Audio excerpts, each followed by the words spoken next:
We have focused on actually creating engagement with larger audiences in climate action. We have tuned this digital platform and these tools over 5-6 years now with different audiences, and it's pretty much built out by three different building blocks, and we have a few slides to speak to that. But it starts with awareness. It's built on awareness, learning, and actions, where the ultimate goal is to actually create engagement and get citizens and individuals to start changing behavior, which is the ambition also by SEB in the Baltic market to actually make a difference. But in order to do that in the right way, it starts with awareness. To introduce the element of the individual climate footprint, you need a granular climate carbon calculator. So that is the first part of the experience, built on a large amount of data and with some interaction with the user. We can present a quite accurate climate footprint presented in a number to the user. It is built on a range of lifestyle questions, climate calculations. It's built on national climate data for each and one of the Baltic countries. It's based on local market data, so we can be quite precise when it comes to impact from petrol, also from local energy providers, from public transportation in these countries.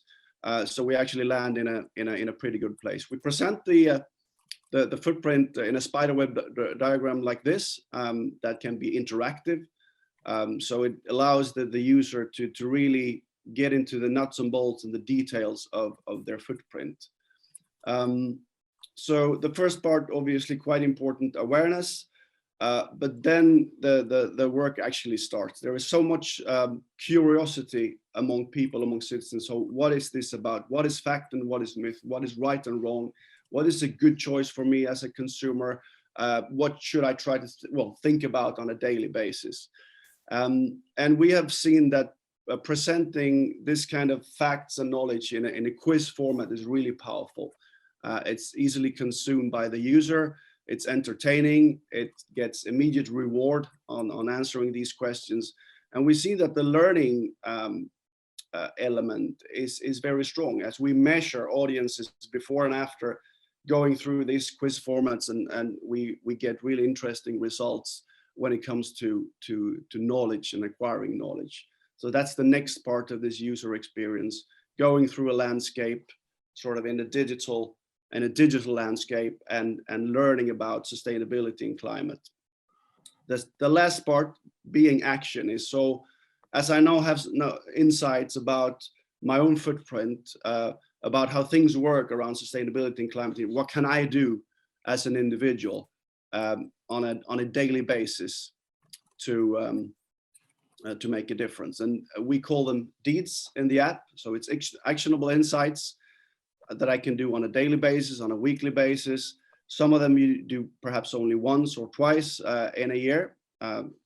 Larger changes in your consumption, but it all sums up to sort of a change in mindset for the consumer, where some things are really easy to do. It is putting sustainable behavior sort of on top of agenda for the consumer, and it's also designed to be entertaining and exciting and fun, because we've seen that dealing with climate change and sustainability can be quite painful and sometimes connected with both agony and pain. This experience needs to be entertaining, needs to be positive, and we focus on upsides for individuals with this app. So that is, in essence, what the user experience is about: awareness and quite precise data input.